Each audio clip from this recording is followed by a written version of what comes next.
how can you turn the exposure down on an iPhone? Let me show you how it works. If you're new here on this channel, consider subscribing so you do not miss tutorials and sort of videos like this one. Anyways, the exposure might be showing up when you are capturing the photo. This is where it might be irrelevant, right? And the way that it works is that you have to click on a subject which you want to capture or focus on. It means that the focus and exposure will be adjusted according to that subject which you selected. But you can also slide it down the controller next to the little square that shows up inside of the camera view. So you'll be able to dial it down, and it just means that you lower it down the exposure for the picture that you're about to capture. That is how it works.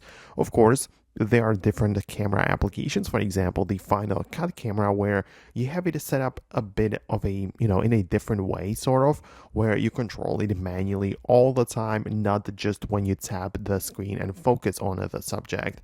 And also you should note that you can change and dial down the exposure inside of the Photos app when you go to the edit mode, right? So you can, of course, open up the Photos, go to the edit, and then change all of the different things and different aspects as well as the exposure. So that is how you can do this. I would really appreciate your feedback below. Let me know what you think. Subscribe for more upcoming tutorials and videos like this one, and I'll see you later. So thanks a lot, and I'll talk to you soon.